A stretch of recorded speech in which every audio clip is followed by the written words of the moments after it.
Maka orang yang banyak ingat mati, dia akan meyakini tidak ada musibah, masalah yang lebih besar melainkan musibah kematian. Mati adalah masalah yang paling besar. Lepas tu sepakat ulama menyatakan mati ini adalah musibah yang paling besar. Sebab apa musibah paling besar? Kerana mati lebih dahsyat daripada kencing mani. Mati lebih dahsyat daripada kanser tahap. Kalau kita ni bersedih dengan kita kena penyakit, macam-macam penyakit, bayangkan bahawa kematian itu lebih dahsyat dengan penyakit yang kita terima hari ini. Kita sakit lutut, sakit apa, sakit kepala, migrain, darah tinggi, buah pinggang kena dialisis. Tapi bila masih lagi tidak mati, kita masih lagi ada nilai kehidupan. Bila ada nilai kehidupan, satu istighfar kita Allah terima lagi. Hari ini Allah terima lagi satu istighfar kita kerana kita hidup. Astaghfirullah, astaghfirullah.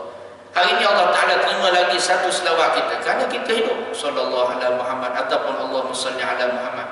Tapi bila berlaku kematian, inilah musibah yang paling dahsyat. Terhenti segala ruang untuk kita beramal saleh. Terhenti ruang untuk kita buat sedekah. Terhenti untuk kita buat ibadat korban. Terhenti. Ni kita boleh berkorban kerana kita hidup. Sebab tu orang yang rugi bila mana ada dibuka peluang ibadat di hadapannya, lalu dia tidak mengambil peluang.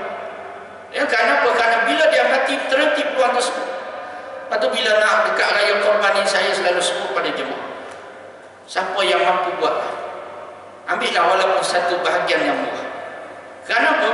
Kita sembelih lembu ataupun kambing di luar daripada ibadat korban, takkan sama dengan pahala kita ambil satu bahagian di dalam ibadat korban. Ya Ustaz, dah buat dah 10 tahun lalu dah buat dah, 20 tahun lalu dah buat dah, takkan kena buat pula. Ya, kalau kita boleh bayar bil SO tiap-tiap bulan, bayar Unify tiap-tiap bulan, kemudian kita boleh ada koleksi-koleksi, macam-macam koleksi. Kalau yang lelaki dia boleh ada koleksi jam tangan dengan 1,000, 2,000, ada boleh. Ada perempuan pula dia ada koleksi emas. Ada hari ini nak pakai corak tu emas. Esok kuliah duha nak pakai jenis apa pula, biskut tawar. Ada macam-macam. Yang jenis apa macam-macam kita pun tak tahu lah. Dia ada istilah-istilah dia. Bunga Tanjung. Macam-macam istilah dia. Kita pun pening. Ada orang dia siap ada koleksi tu. Ahad pakaian ni, Isnin corak ni, Selasa corak ni.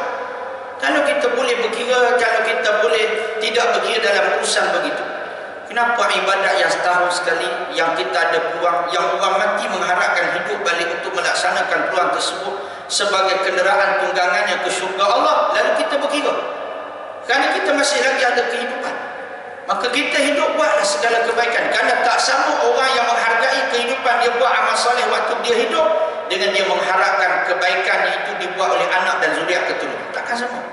Kita ada harta yang banyak, lalu kita mengharapkan anak kita yang dapat harta kita sedekah bagi pihak kita. Jangan begitu. Ya, walaupun sedekah itu ada kata ulama sampai, maknanya ulama kata sedekah tersebut sampai kerana dibuat oleh anak kita. Ya, tapi lebih baik kalaulah sedekah itu kita buat ketika mana kita hidup. Kita sendiri yang buat kita. Kerana anak kita belum tentu dia buat baik untuk kita setelah kita mati. Bahkan ada anak dia ambil balik apa yang diwakafkan oleh mak. Ada juga. Mak dah wakaf dah, ayah dah wakaf dah, tanah macam ni. Ada berlaku di satu tempat di Jalan Kebun, ada satu surau Nurul Syam, di Jalan Kebun. Saya pergi waktu Ramadan baru ni, kuliah dia surau tu tiap-tiap tahun dia akan buat kuliah asar, kemudian iftar. Kuliah asar, iftar. Orang kampung ramai berkumpul. Lepas asar dah berkumpul dah nak buka puasa kat surau. Jadi dia buat time tu, dia buat puasa. Dia ada pentas mini dia buat. Jadi kita pun berkuliah. Jadi dia pun kata, Ustaz, tahun ni barangkali tahun terakhir Ustaz berkuliah kat surau. Kejut saya. Di belakang surau tu ada satu tahfiz yang dah lama, ada padang, ada tahfiz. Saya kata, pasal apa? Dia kata, Ustaz, dulu dia kata tanah ni dibeli oleh seorang hamba, kata silap Datuk Razali apa nama. Dia beli tanah ni dengan seorang hamba Allah dan dah dibayar. Dan dah berlaku jual beli. Cumanya dia tak sempat tukar nama, tu je. Dia tak sempat tukar nama. Dan Datuk tersebut dah memang wakaf untuk surau. Dan memang wakaf untuk kegunaan. Tiba-tiba anak pemilik tanah yang dulu ni mari datang tutup balik dengan free hairnya. Ada perempuan dengan tak pakai tudungnya, mari tutup balik. Dan diorang menang mahkamah, suruh kosongkan tanah ni. Tu yang kami fikir, Ustaz. Anak-anak ni nak duduk kat mana yang duduk. Mana tu pelajar tahfiz pun ada. Saya pun fikir, saya kata kat IJK, saya kata Haji, biasa orang yang kacau rumah Allah ni hidup tak lama. Saya jawab tu terang. Orang yang kacau rumah Allah ni hidup tak lama. Dia lupa satu benda, Allah jaga rumah dia. Tu tak tahulah, dia kata sebelum bulan 8 macam tu lah. Saya pun tak tahu khabar beritanya macam mana. Kemudian dia kena kosongkan tanah tersebut, buah tanah. Tuan saya suruh lurus Syam dekat jalan kebun. Boleh tanya orang tempatan, orang tahu tentang cerita. Saya bagi sebut ni sebab orang tahu tentang cerita ni. Dia cerita dia educate daripada saya. Jadi nak katanya, ada orang yang sanggup buat macam ni, yang kita pun tak terfikir. Yang ayah dia dah jual pada orang, dia pun dah dapat duit tersebut, dia tutup balik, dia menang undang-undang di dalam undang-undang dunia, dia boleh menang. Maknanya ada orang kita ni belum tentu anak kita buat baik untuk kita, belum tentu cucu kita ni diguna harta kita untuk buat kebaikan. Sebab itu ada ulama dijual rumah dia untuk kerana hasil jual dia nak buat kebaikan. Lalu orang tanya, kenapa kamu kan ada anak, kenapa tak bagi rumah ni pada anak kamu? Dia kata, kenapa aku nak bagi, sedangkan ini hasil usaha aku. Maknanya dia yakin anakku ada rezeki dia, cucu aku ada rezeki dia. Jadi berarti orang yang meyakini bahawa hidup dia tak lama, hidup dia singkat, maka dia akan muliakan kehidupannya dengan sebenar-benar kemuliaan. Maka kerana hidup dia ni akan mati, maka kehidupan kita ini diukur bagaimana kita menggunakan kehidupan kita yang singkat. Betul disebut kata hukama, yantahibu malakul maut ruhah. Malakul maut ni akan menyentak roh manusia secara begitu. Tidak akan ada sebarang amaran, tak ada sebarang peringatan, tidak ada sebarang appointment. Temu janji pun malaikat tak buat, tak ada malaikat buat temu janji. Puan kita nak cabut nyawa ni. Mana buat temu janji dulu lah, bila puan nak cabut nyawa. Agak-agak bila bersedia. Kalau macam tu okey. Sekarang kita tak tahu bila Allah Ta'ala cabut nyawa kita. Bahkan orang yang mati pun, nanti kita yang mati pun, kita tak sangka waktu itu kita akan mati. Lepas tu kata ulama, bila seorang itu mati, dia sendiri tak sangka dia mati waktu itu. Mana kalau saya menghadapi kematian, saya sendiri pun tak terkejut dengan kematian saya sendiri. Secepat itu rupanya usia kita di dunia ini berlalu. Sepantas itu, sekali dia rentak balik ke alam lain, sekali dia rentak balik ke barzakh, sekali dia rentak terhenti peluang bertaubat, sekali dia rentak terhenti peluang untuk kita beramal soleh. Maka sebab itu kata ulama, muliakanlah kehidupan kita yang singkat. Bagaimana kita memuliakan kehidupan kita yang akan mati? Dengan mengisi keimanan dan ketakwaan kepada Allah. Hidup akan menjadi mulia dengan iman. Lepas tu Nabi tanya, kaifa asbahtum, kepada sahabat, pagi ni kamu ni keadaan macam mana dah? Nabi tanya. Lalu sahabat menjawab, asbahna mu'minina billah, pagi ni kami beriman kepada Allah. Pasal apa Nabi tanya soalan yang begitu mudah? Sebab Nabi nak tahu sejauh mana sahabat dia menghargai kehidupan. Tu Nabi tanya macam tu. Macam mana keadaan kamu? Kata sahabat, kami beriman pada Allah. Kerana orang yang menghargai kehidupan dengan iman sahaja, dia akan mulia di sisi Allah. Kita kalau tidak ada iman, keyakinan kita bahawa tidak ada iman, kita tidak akan memiliki kemuliaan. Ini keyakinan kita orang yang beriman.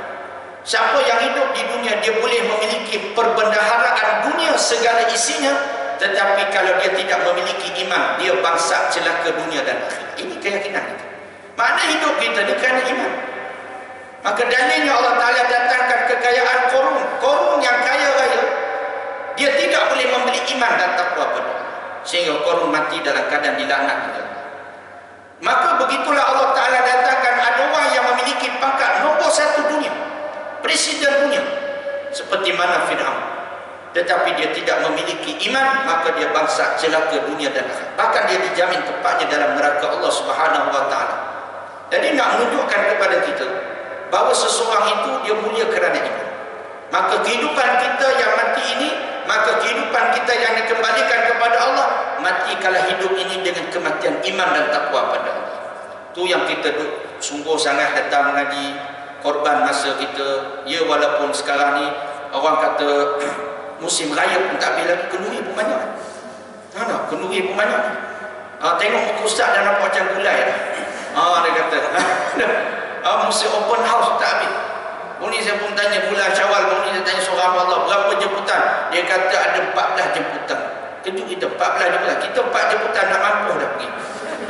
Dia 14 jemputan. Dahsyat orang kita ni. Jadi nak katanya begitu kehidupan kita. Maka Kerana kita fikir kehidupan kita ni satu saat dia memerlukan bahawa kita ni perlu pada peringatan. Maka kita korbankan masa kita sekejap, duduk dalam pengajian yang tak lama. Walaupun dalam keadaan kita memiliki keinginan-keinginan macam-macam. Ni kebetulan cuti pula. Hari Isnin ni cuti pula. Dia bersambung cuti ni susah sikit, mencabar sikit. Cuti keputeraan agung tu hari Isnin. Jadi maknanya dia mencabar sikit lah. Cucu pun balik, ujian cucu. Kemudian anak pula nak bawa pergi berjalan, ujian nak pergi melancong. Ini macam-macam ujian. Tetapi kerana memikirkan hidup ni akan mati, hidup ni tak selama-lamanya, peluang mengaji ni hanya waktu hidup, dalam kubur tak ada pengajian duha ni, tak ada dah. Di barzakh ni tak ada dah. Kuliah duha ustaz ni tak ada. Di kubur kita adalah mengutip segala kebaikan kita. Ni mengutip segala peluang yang kita sempat tunaikan beberapa rakaat di tengah malam, sujud yang kita sempat sujud, rokok yang sempat kita rokok, doa yang sempat kita dadahkan, Quran yang sempat kita baca, sedekah yang sempat kita keluarkan. Maka inilah yang akan menjadi hujah kita setelah kita dikembalikan pada Allah Subhanahu wa taala. Maka dengan sebab itu kata Imam Ghazali membawakan nasihat, aish ma syi'ta fa innaka mayyitun, hiduplah engkau sesuka hati kamu kerana satu saat kamu akan kembali. Maka berpada-padalah dengan kehidupan kita, jangan melampau. Kita nak bersenam, jangan melampau. Seolah-olah macam dengan kita bersenam, semata-mata bersenam, umur kita banyak tak? Baru ni meninggal dunia balik daripada jogging. Yang baru ni pula meninggal dunia tengah panjat bukit Everest. Meninggal dunia. Mana jangan melampau dalam urusan perkara tersebut. Kerana apa, satu saat kita akan mati. Jadi kalau tak mati tak apalah nak melampau. Lainlah kalau Allah Ta'ala tetapkan siapa yang bersenam hidupnya panjang. Siapa yang kita melampau sampai tak sembahyang bersenam. Bukanlah makna kita kata tak boleh bersenam, tapi kadang-kadang orang yang tak bersenam tu hidup lebih lama daripada orang yang bersenam. Kadang-kadang makcik yang datang bulan tua ni tak pernah pergi gym. Yang umur panjang yang ini tak pernah pun pergi jogging apa pun. Alhamdulillah Allah Ta'ala beri panjang umur. Maknanya jangan melampau, boleh, tapi jangan melampau. Termasuklah di dalam urusan kita, pekerjaan kita, jangan melampau nak cari duit seolah-olah kita tak mati. Maka berpada-pada, itu tujuan kehidupan kita dibuat mati ni supaya kita berpada-pada. Fikir jangan sampai kamu ni tak mati. Ada orang yang buat rumah, Allah besarnya rumah, ada lift pula, siap ada tangga bergerak lagi dalam rumah, siap ada satu ruang khas untuk hiburan, ada ruang khas untuk keluarga, ada ruang khas untuk main snooker, ada ruang pula untuk karaoke. Atas bumbung ada ruang pula helikopter mendarat. Mana kita tengok rumah dia, Allah, semata-mata kerana itu seolah macam tak mati pula. Bimbangnya kita. Sebab tu bila kita ingat kematian hidup, kita akan merasa cukup. Kadang-kadang kita tengok ada baru ni cakap dengan seorang hamba Allah, dia ni kerja dia dekor rumah-rumah orang-orang kaya. Dan dia akan tempah apa dia orang kaya nak buat apa pun dia akan tempah. Antara dia cerita, dia kata ada rumah tempat kunci letak kereta dia tu saja harga 17,000. Tempat letak kunci kereta. Saya kata tempat letak kunci kereta macam mana yang 17,000? Dia kata hamba Allah ni dia request dia nak letak kunci kereta pakai thumbprint. Maknanya dia tekan, dia saja boleh buka tempat letak kunci, dia thumb jari dia terbuka, dan kereta kunci kereta mana yang yang tu saja yang keluar. Yang lain dia tak boleh ambil. Dia nak Lamborghini contoh, tak, dia tu keluar itu. Dia kata dia order daripada luar. Jadi orang yang buat ID ni, orang yang buat interior designer, dia tahu benda dan dia tahu kat mana dia nak tempat. Jadi ada orang dia sanggup melaporkan 20,000 untuk tempat letak kunci kereta. Rupanya ada. Rupanya ada. Alah ustaz, ikut dia lah, duit dia. Bukan soal itu. Soalnya apakah dia memikirkan tentang kematian, melampau di dalam urusan tersebut. Itu baru satu tempat tu, tak kira lagi. Takkanlah kalau tempat letak kunci kereta kancil pun. Kalau tempat letak kunci kereta 20,000, kereta apa? Kereta kancil. Tak lagi. Tapi keluar-keluar kunci kereta kancil. Jadi nak katanya itu tak kira lagi dalam hal-hal lain. Kalau benda tersebut dia sanggup lakukan yang mahal, Allah, rumah lagi lah mahal. Rumah dia berapa juta saya pun tak ingat ada disebut pun. juta memang tempat reti mewah. Takkan tempat letak kecil kereta mewah duduk rumah 200,000. Jadi maknanya nak katanya begitu kehidupan manusia. Maka kita diajar berpada-pada. Kita tengok bagaimana manusia yang hilang panduannya dengan menganggap kehidupan ini seolah-olah tak mati. Dia tahu dia akan mati, tapi dia menganggap bahawa kehidupan ini seolah-olah tak mati. Siapakah dia? Mereka orang yang kufur pada. Tengok bagaimana orang kafir kehidupan mereka. Sehingga kehidupan mereka ini kita tengok melampau. Dan orang Islam kita ni kadang-kadang terikut dengan kehidupan cara hidup mereka, yang seolah-olah mereka memikirkan mereka tidak akan dikembalikan kepada Allah. Tengok bagaimana kalau orang kaya, orang kafir yang kaya, kafir yang miskin tak juga. Kalau kafir yang kaya, kehidupannya cukup melampau. Hidup mereka cukup. Hidup mereka adalah untuk berseronok saja. Sedangkan keseronokan mereka itu akan dikembalikan pada Allah. Kesesatan mereka dikembalikan pada Allah. Segala apa yang mereka buat itu semua akan dibawa kembali pada Allah, dan mereka bertanggungjawab dengan kemaksiatan dengan apa yang telah mereka buat, kerana seolah-olah mereka ini tidak dikembalikan pada Allah Subhanahu wa taala. Maka kita diajar menyuburkan hati kita ini dengan mengingati kematian. Bila kita ingat mati, banyak manfaat. Bila kita ingat mati, kita akan merasa alhamdulillah, Ustaz, cukuplah. Dengan apa yang ada sekarang ni. Karena satu saat saya katakan, ingat mati menyebabkan kita ni akan jadi rasa cukup. Ingat mati akan menyebabkan kita tak sombong dengan orang. Ini bila kita ingat. Saya ni tak tahu bila dah hidup panjang ke tak, jadi saya nak minta maaf. Tapi kalau orang ni dia rasa macam dia tak mati, dia akan sombong pada orang. Ingat mati akan mendatangkan kelembutan jiwa. Ingat mati akan menjadikan percakapan kita pun tidak kasar. Ingat mati akan menjadikan kita ni akan sentiasa melazimi satu benda yang akan memberi faedah untuk kematian kita. Jadi begitulah yang pertama, hakikat kehidupan. Kemudian yang kedua disebut wa ahbi ma syi'ta fa innaka mufariq. Apa yang kamu cintai, kamu nak sayangi, cintailah, sayangilah apa sahaja yang kamu nak sayangi. Tapi ingat satu saat, apa yang kamu sayang itu fa innaka mufariqu, kamu akan mufaraqah. Apa mufaraqah? Bercerai. Yang kita mufaraqah dalam solat, bercerai dengan iman. Jadi kita mufaraqah dengan apa yang kita sayang dengan kematian. Bila mati, kita berpisah dengan apa yang kita sayang. Kita berpisah dengan apa yang kita cinta. Maksudnya apa dia? Berpada-padalah dengan apa yang kita sayang. Berpada-padalah dengan apa yang kita cinta. Satu saat apa yang kita cinta itu akan pergi meninggalkan kita. Karena ada orang dia ni melampau dalam urusan kecintaannya kepada makhluk, sampaikan seolah-olah dia tidak akan berpisah dengan apa yang dia sayang. Kita nak sayang boleh dengan dunia kita, tapi jangan melampau kasih sayang kita itu sampai kita melupakan kecintaan yang abadi, iaitu Allah dan Rasul. Jadi maka kecintaan kita yang abadi adalah kecintaan. Kita nak cinta makhluk boleh, itu pun atas dasar kerana ubudiyah, ketaatan kita pada Allah. Sebab apa sayang isteri, sebab apa sayang suami, kerana itu tuntutan agama. Menyayangi suami, khidmat pada suami, ini tuntutan agama. Sebab apa kita sayang mak ayah kita, kerana tuntutan agama, bukan sayang membabi buta, tidak. Ada orang dia sayang membabi buta, sampaikan kehendak anak walaupun berlanggar syarak pun dia terpaksa akut. Jadi kita sayang pada anak pun, kita akan akut pada kehendak anak selagi mana ia bersesuaian dengan agama. Itu tanda kita sayang kerana Allah. Tapi kalau anak kita ni dia tak nak pakai tudung, maka kita juga sayang dengan cara kita marah dia. Marah sebagai tanda sayang. Bukan maknanya kita sayang, kita tak apalah, tak nak sembahyang, tak apalah, alung lihat. Nanti sampai satu saat dapat hidayah solat. Ada orang tak apalah, nanti sampai subuh pakailah tudung. Tak, kita sayang dia, kita marah dia kerana Allah Ta'ala juga. Jadi apa yang kita buat, kecintaan kita tidak mengatasi, iaitu kecintaan kita Allah dan Rasul. Jadi begitulah kehidupan orang yang apabila dia tidak memahami hakikat cinta, maka dia salah bercinta.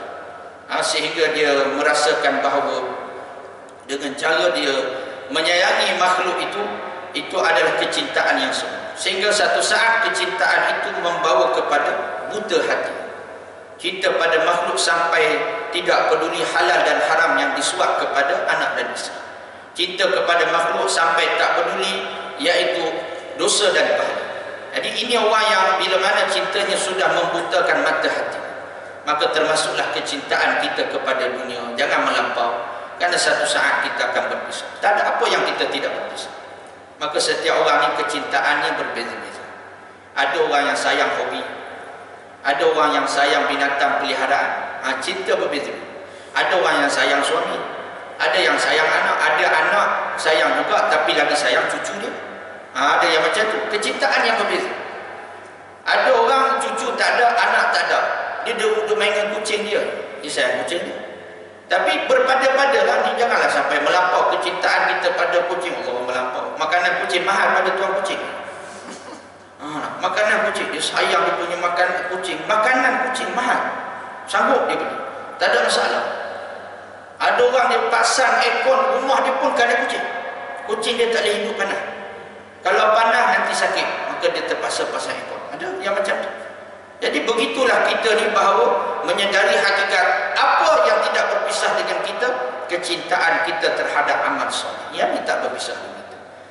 Jadi ada pun apa yang ada dengan kita, kenderaan kita, keluarga kita, sampai satu saat bila kita mati, anak kita sayang macam mana pun kat mak dia. Sampai satu saat bila mak duduk di liang lahat, tak adalah dia tak akan teman kita.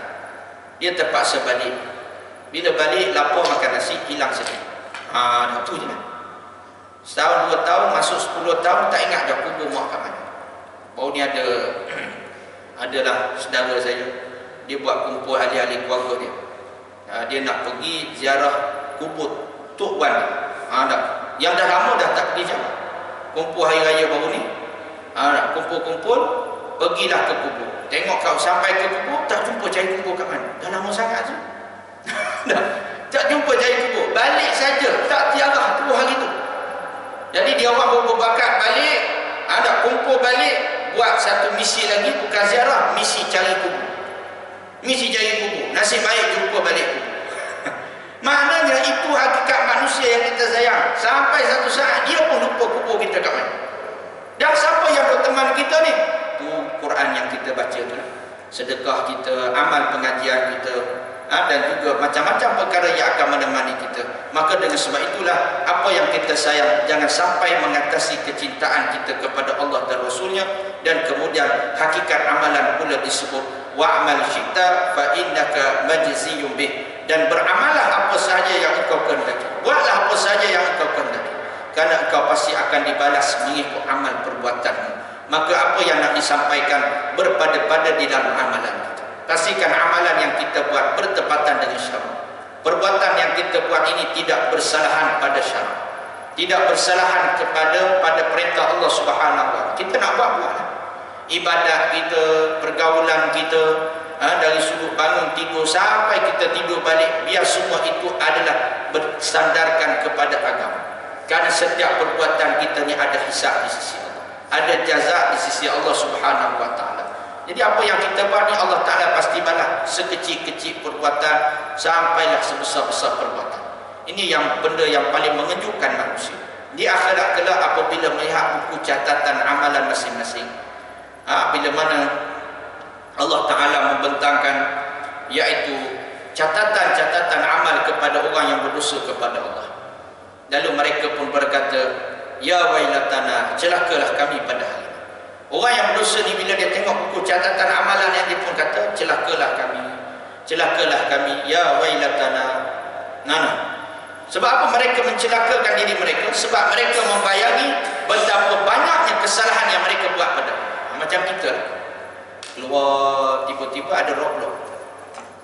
Kita pula rotek, mampus, mati, lesen pula tak ingat bawa, IC pun tak lupa juga nak bawa, cermin pula gelap, nombor plate tercabut. Macam-macam ada kesalahan. Kita pun kata mampulah aku hari ni. Ada waktu tu kita tak fikir dah apa yang betul kita buat. Yang kita fikir bila jumpa polis, salah kita tu je. Sehingga kata-kata matilah aku kali, matilah. Inilah gambaran orang yang berdosa. Bila Allah dah tunjuk kesalahan dia, lalu dia berkata, ya wailatana, celakalah aku hari ini. Celakalah aku ni, hari mencelakakan aku. Ma di hadzal kitab, dia kata balik, apa ni kitab apa ni di hadapan aku ni? La yughadiru saghirah wa la kabirah, sampai ke sekecil benda pun terbentang, yang besar lagilah petanda. Takkanlah tidur dalam kuliah pun kena catat. Ingatkan tak kena catat tidur dalam kuliah, kena catat juga. Saya tak kata dosa lah. Cuma nak kata semua benda yang kita buat catat. Tak kalah aku berdehem batuk pun dicatat. Tak kalah bersin pun dicatat. Sampai dia pun pelik, aku tak pernah tengok catatan sedahsyat ini. Kecil pun catat, besar pun catat. Maka nak menunjukkan apa yang kita buat ni Allah pasti balas. Walaupun kecil, walaupun sikit, Allah Ta'ala pasti balas. Sebab tu kita buatlah apa pun kebaikan. Jangan fikir makhluk balas, tetapi fikir ia akan dibalas oleh Allah Subhanahu Wa Ta'ala. Ia dibalas oleh Allah Subhanahu Wa Ta'ala. Jadi maka dengan sebab itu, inilah hakikat 3 perkara yang disebut kehidupan kita akan mati.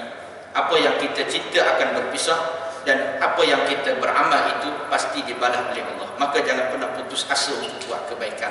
Walaupun kebaikan yang kita buat ni orang tak pandang. Nak kita duk pergi makan kucing tepi jalan, orang tak pandang. Pergi makan pada anjing yang duduk tepi jalan, orang tak pandang, tapi Allah pandang. Rahmat kita kepada binatang, Allah Ta'ala merahmati kita. Ada orang masuk syurga kerana rahmat dia terhadap binatang. Kita tahan marah, orang tak tahu kita tahan marah. Tapi siapa yang memaafkan orang saat dia marah, maka bila dia dihisap di hadapan Allah, walaupun dia banyak maksiat, Allah memaafkan. Walaupun saat itu Allah berhak memaaf, Allah Ta'ala berhak untuk memarahinya, tapi kerana sifat kemaafan yang terhadap makhluk, Allah maafkan dia. Ya, kita nak maafkan orang ni, orang tak tahu kita maafkan. Orang tak nampak pun kita pendam kemarahan kita. Tapi kita ni orang yang cepat pemaaf. Maka Allah Ta'ala tahu apa yang kita buat. Jadi sebab itu, buatlah segala kebaikan. Hari ini kebetulan saya bercakap duk kuliah di BMC, Bukit Mahkota Ceras. Bukit Mahkota juga. Ini pun Bukit Mahkota juga. Jadi dia pun tulang bercakap tentang adab. Adab hari ini adab bertamu dan adab melayani tetamu. Sehingga disebut kata ulama, antara adab kita melayani tetamu iaitu dengan cara banyak perkara, benda kecil-kecil yang kita lakukan. Antaranya adalah membersihkan tempat duduk. Sofa kita tu pastikan bersih sebelum tetamu duduk. Itu adab kita. Jangan sampai tetamu yang datang vacuum kat rumah tu. Contohlah. Walaupun kita nampak Allah saat dia nak datang, pandai-pandailah dia. Kenapa kita pula yang kena susah? Tak? Kalau saya sebut tu, saya kata barangkali kerana kita membersihkan, memberikan tempat duduk yang terbaik, yang selesa, yang bersih kepada tetamu, Allah berikan tempat duduk yang terbaik bagi kita di syurga Allah. Barangkali kerana kita ni mungkin kita tak ada amal, bangun malam je ni kaki tidur tak bangun malam, puasa je kaki makan kedarah apa saja pun tak puasa. Jadi apa yang kebaikan yang kita ada? Satu kebaikan kita, kalau tetamu mari kita layan sungguh-sungguh. Itu kebaikan kita. Kita beri tempat yang terbaik. Kalau dia nak rehat, kita beri tempat rehat yang terbaik. Bahkan kerana itu Allah beri tempat rehat kita yang terbaik di alam kita. Kerana sebab itu. Jadi maknanya walaupun orang tak pandang, adab yang kecil orang tak pandang, Allah pandang kebaikan kita. Allah pandang. Jadi hatta dibahaskan di dalam kitab tersebut, hatta bila kamu nak menghulurkan sapu tangan setelah dia basuh tangan untuk makan ataupun basuh tangan sebelum makan, pastikan sapu tangan itu sapu tangan yang belum kamu gunakan lagi. Disebut dalam kitab tersebut. Alah kecil je, pandai-pandai lah. Kita sedia sapu tangan tu dah kira okey lah. Dah. Tak. Ni sapu tangan berbulan. Ya, tuan rumah setahun dah tak basuh. Ini maka dengan sebab itu, apa salah kita menjaga? Hari ni tak ada sapu tangan lah. Tisu hari ni. Mudah tisu pakai buang. Tapi nak katanya, begitu keadaan ulama ni, dia membahaskan sekecil perkara yang kita nampak macam simpel, tak, Allah pasti melihat. Jadi maka dengan sebab itu, nasihat yang keenam ni, walaupun nasihat yang ringkas, yang singkat, tetapi memberikan pengajaran yang penuh makna kepada kita. Maka dengan sebab itu, moga-moga dengan asbab kebaikan tersebut, dengan asbab kita memahami ayat ini, memahami peringatan ini, menjadikan kita orang yang sentiasa berwaspada dengan kehidupan kita, insya-Allah. Amin ya rabbal alamin. Jadi setakat itulah nasihat yang keenam. Semoga Allah Ta'ala memberkati pertemuan kita, panjang umur. Kita sambung pada nasihat yang ketujuh. Dahulukan belajar ilmu yang fatuhi. Jadi apa yang baik datang daripada Allah, yang lemah yang kurang saya minta maaf, kelemahan dan kekurangan daripada saya sendiri. Saya ambil ruang dan kesempatan saya memohon ampun dan maaf, kerana insya-Allah beberapa hari saja lagi saya akan berangkat pergi haji, menggunakan haji.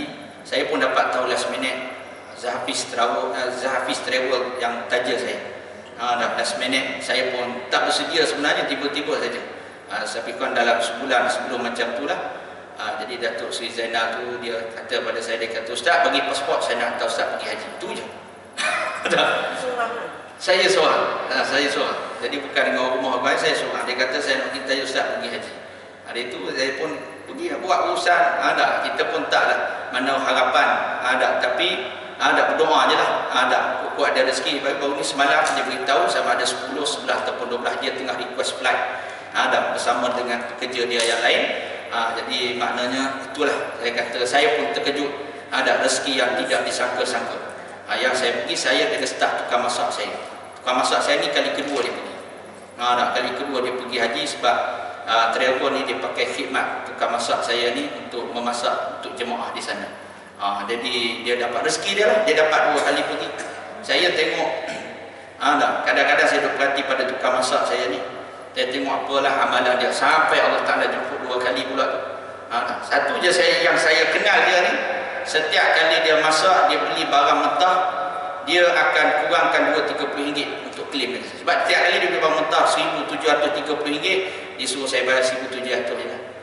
Kalau ada lebih RM20, RM30 untuk anak-anak dia masak budak-budak, dia tak pergi. Dia potong RM20, RM30. Saya kata bakal itu sebab kebaikan. Allah pandang. Ni saya sebut ni. Walaupun orang tak pandang, Allah Ta'ala pandang. Allah Ta'ala dan balas dengan pelbagai cara.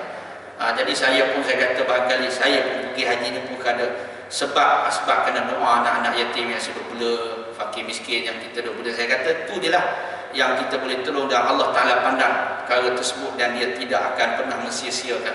Di sebab tu saya minta maaf lah kalau saya ada salah silap. InsyaAllah pada umur bulan 8 kita jumpa dan doakan moga dipermudahkan urusan haji saya ni, haji yang pertama yang saya akan tunaikan dan moga-moga kita dapat bertemu lagi apa yang baik datang daripada Allah. Aqulu qali hadza wa astaghfirullahal azim li wa lakum. Assalamualaikum warahmatullahi wabarakatuh. Bismillahirrahmanirrahim. Allahumma faqihna fid din wa 'allimna at-ta'wil wa ihdina as-siratal mustaqim. Ya Allah ya Tuhan kami, sebagaimana Kau himpunkan kami dalam keadaan yang baik pada pagi yang mulia ini ya Allah, himpunkanlah kami di akhirat kelak dalam syurga firdaus tanpa hisab. Wassallallahu ala sayyidina Muhammad wa ala alihi washabbihi baraka wasallam. Walhamdulillahi rabbil alamin. Amin ya rabbal alamin. Bulan depan tak adalah. Insya-Allah.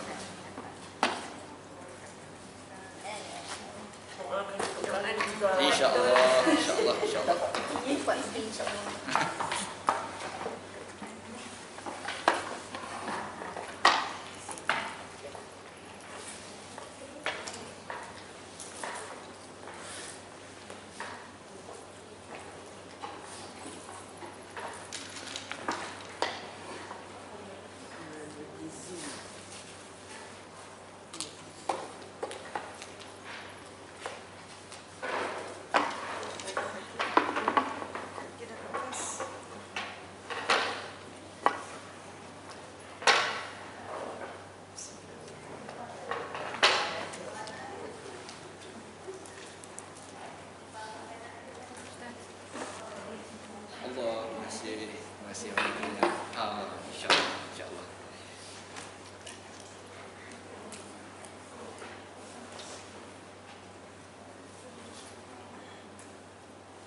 Ya, Allah terima kasih banyak. InsyaAllah amin. Terima kasih. Terima kasih.